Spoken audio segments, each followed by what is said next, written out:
sama aja. Allah ada, wa huwa ma'akum ainama kuntum wallahu bima ta'maluna basyir.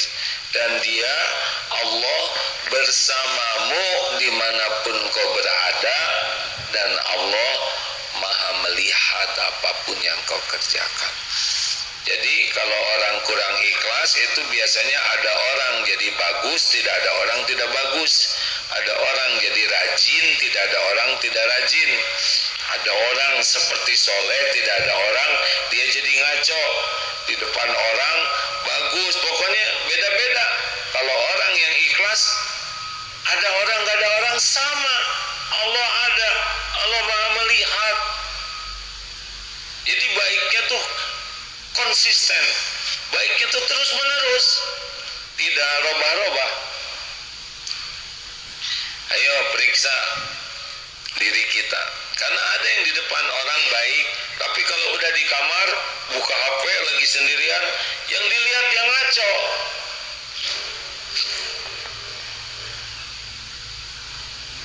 Tiga, kenapa jadi pada melotot begini? Tahu dari mana? Kira-kira aja, tapi wajah saudara wajah pengakuan. Tiga, yang ketiga, ciri orang yang ikhlas latihannya adalah jangan ingin dipuji, jangan takut dicaci oleh makhluk. Puji, caci, ember jatuh sebetulnya sama, yaitu hanya getaran udara yang merambat ke telinga. Sebetulnya mau dipuji habis-habisan, mau dicaci habis-habisan juga sama aja, hanya getaran udara yang merambat ke telinga. Kita sakit hati itu bukan karena dicaci, kita sakit hati itu karena tidak jujur melihat diri sendiri. Kita ingin dihargai, jadi itu yang bikin sakit. Kalau kita sibuk mencari keridhaan Allah, ya udah nggak apa-apa dah. Memang pasti ada yang tidak suka.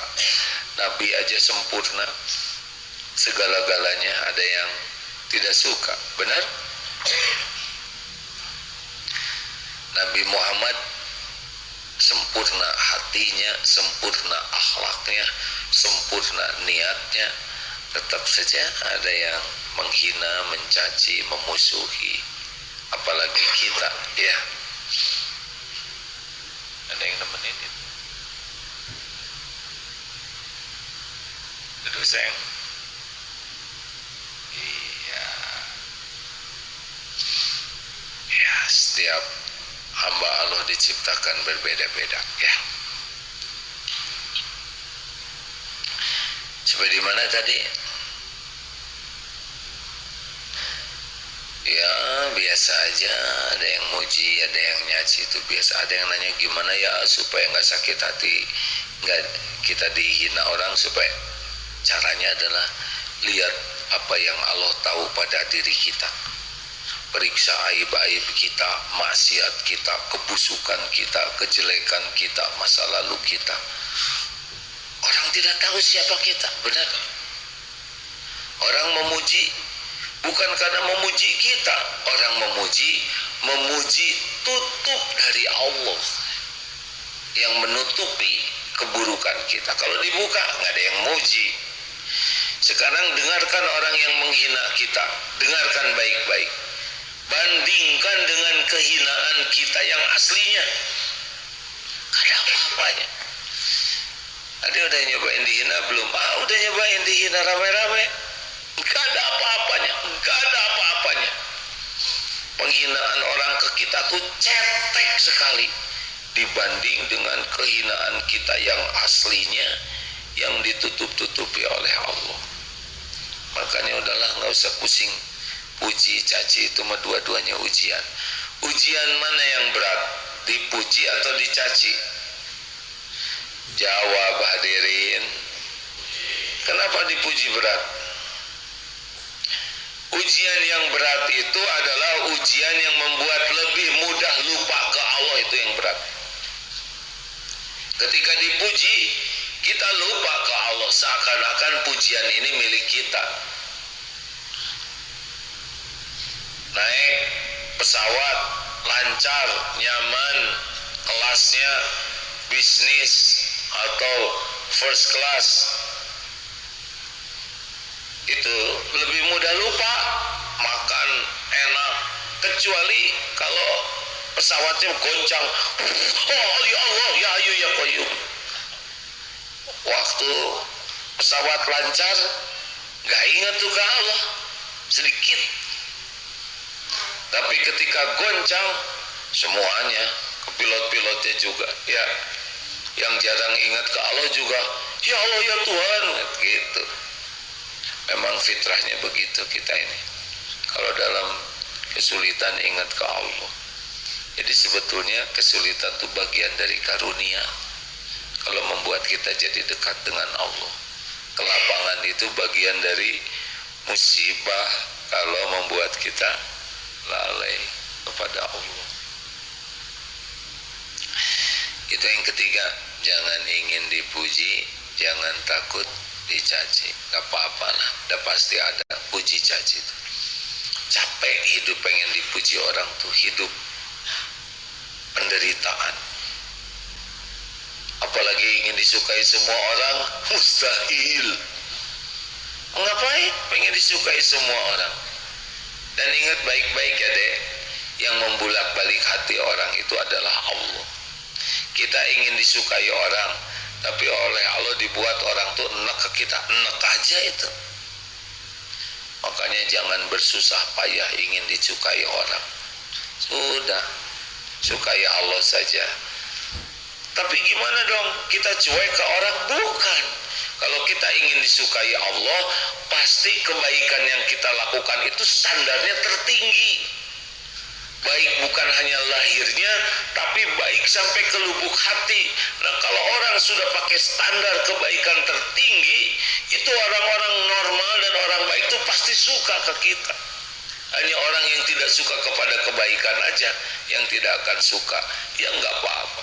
Jadi kalau kita mencari keridhaan Allah, sibuk ingin disukai Allah, mesti akhlak kita tuh akhlak yang terbaik, di atas akhlak orang yang baik demi dinilai orang.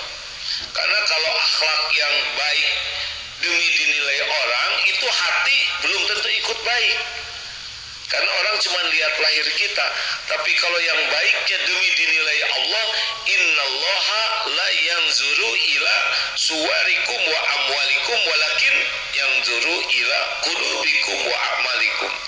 Sesungguhnya Allah tidak melihat rupa dan hartamu, tapi Allah melihat hati dan amalmu. Makanya orang-orang yang ikhlas itu baiknya tuh sampai ke lubuk hati yang paling dalam. Cirinya adalah enggak ribet dengan puji dan caci. Dipuji dan dicaci dua-duanya cobaan. Dan dicaci, dipuji itu lebih berat. Cenderung kemakan kita. Karena apa? Karena sesuai dengan nafsu kita. Nafsu kita sukanya dipuji. 4. Jangan ingin diperlakukan spesial, dihargai. Maaf ya, kalau dipuji itu hanya baru verbal, kata-kata. Tapi kalau tingkatan yang lebih berat lagi adalah diperlakukan khusus, spesial. Hadirin sekalian, telah hadir bersama kita guru kita. Udah tuh. Ujiannya jadi orang yang punya kedudukan, jabatan adalah privilege, diperlakukan spesial. Dan ini lebih berat ujiannya dibanding pujian. Jadi kalau diberikan jabatan, kedudukan, kekayaan, popularitas, wah itu orang kan suka mau pergi dijemput, disediakan kendaraan, mau naik mobil juga pintunya dibukakan, ya kan, udah duduk ditutup kan, ya karena kalau kebuka terus nanti bahaya. Turun disambut, dipersilahkan, dikawal, mau duduk kursinya ditarik, jadi gimana? Oh enggak terlalu jauh jadi jatuh.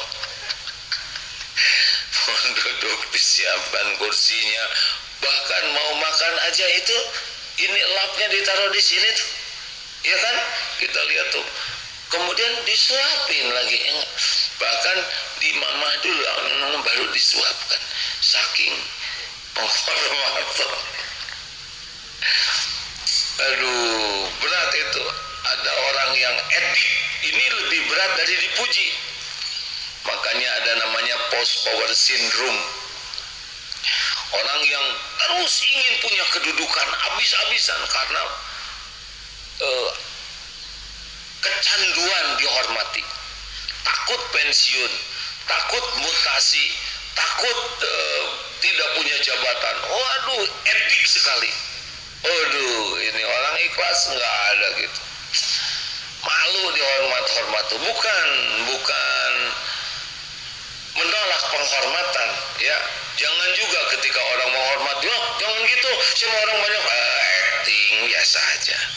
Kalau orang menghormati kita ya sudah nggak apa-apa, tapi jangan menikmati.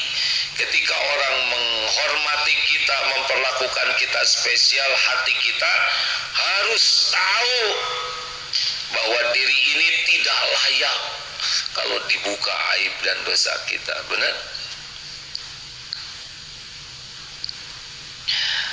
Ya ujiannya nanti kalau adik-adik ada yang ditakdirkan diuji seperti posisi A ini, ingat ceramah ini ya.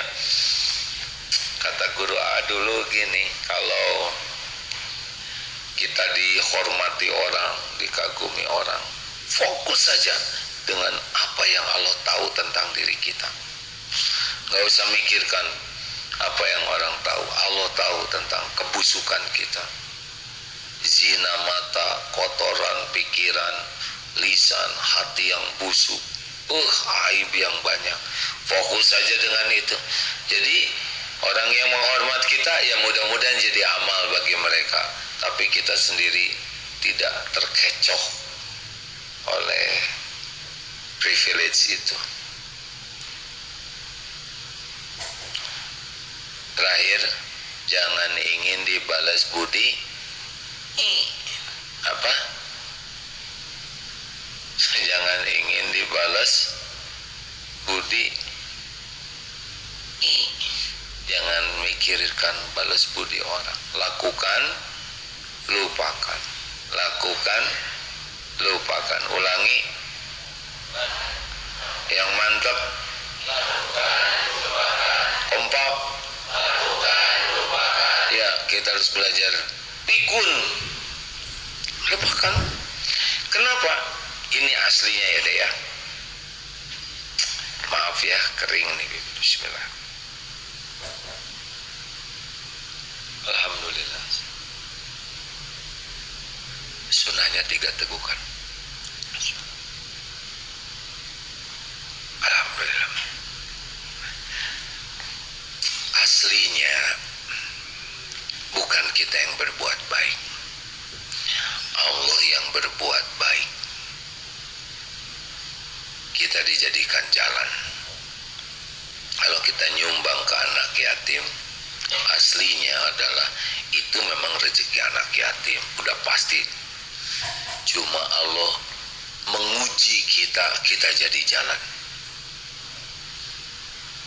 Kalau kita merasa saya yang nyumbang, lalu kita posting, kita pamerkan, ini saya nih, dan menuntut orang lain mengakui saya yang nyumbang, nggak ada pahalanya. Tapi kalau kita yakin saya cuma jadi jalan, nggak lewat saya bisa lewat yang lain, untung saya dipilih oleh Allah. Pak, terima kasih Bapak sudah memberi beasiswa. Semuanya dari Allah. Doakan. Saya sih cuma jalan saja, syukur saja ke Allah. Doakan supaya Bapak bisa ikhlas. Hilang, sudah lupa. Nggak mikirkan terima kasih, nggak mikirkan penghargaan, balas budi disebut-sebut. Udah selesai, kepilih aja udah selesai itu. Udah selesai. Darut Tauhid ini, apakah Darut Tauhid dibangun oleh Agim? Sama sekali tidak. Pesantren Darut Tauhid ini sudah tertulis di Lauh Mahfuz sebelum Allah menakdirkan diciptakan kami ini, saya dan teman-teman di Darut Tauhid, AA dan kawan-kawan, cuma diuji jadi jalan terwujudnya pesantren yang sudah tertulis di Lauh Mahfuz. Nggak ada yang tidak tertulis. Kalau ini jerih payah saya, dulu tidak ada pesantren di sini, sudah saya naon cicing meneh sambal petir tutung. Bagaimana membangun ini dulu ya, enggak begitu. Punten ya rekan-rekan, dengan teman-teman kan menjalani membangun pesantren ini dalam tanda kutip ya, nggak sebanding. Antara yang kepikir dengan kenyataan tidak sebanding. Jauh lebih banyak yang tidak terpikirkan dan terjadi dibanding yang kepikir. Rapat kita rapat memang, nyem udah itu makan ya. Yang terjadi lebih hebat dari yang dirapatkan. Ini semua Allah yang berbuat. Ujian bagi kami yang diuji oleh Allah, diikut sertakan dalam episode terwujudnya Darut Tauhid. Kalau petantang petenteng merasa berjasa, merasa penting, ini ide saya, ini lewat itu. Habis tuh gak ada apa-apanya. Jadi ke film aja udah untung lah ya. Gak usah ingin diakui, gak usah ingin disebut-sebut. Gimana kalau orang melupakan kita? Ya enggak apa-apa, nggak penting diingat-ingat orang. Yang penting diterima Allah, betul? Bagaimana kalau orang tidak berterima kasih? Orang berterima kasih atau tidak ke kita tuh bukan urusan kita, urusan beliau dengan Allah. Kalau beliau berterima kasih, beliau dicatatkan ahli syukur. Beliau tidak berterima kasih, ya tidak apa-apa. Urusan kita bagaimana amal kita diterima Allah, gitu. Enak bukan? Bukan ya. Enak. Makanya orang yang menderita tuh, yang ingin diketahui, yang ingin diterima kasihi, yang ingin dihargai, yang ingin dipuji, yang ingin dibalas budi, udah pasti capek di sini. Kenapa capek? Karena Allah yang menguasai hati, mengaduk-ngaduk hati kita. Allah yang berbuat, kita yang centil ya. Terima kasih Bapak Ibu yang baik.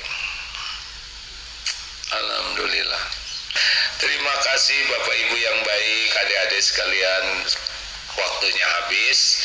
Subhanakallahumma bihamdik, asyhadu alla ilaha illa anta, astaghfiruka wa atubu ilaik. Assalamualaikum warahmatullahi wabarakatuh. Makasih ya, ini Jum, makasih.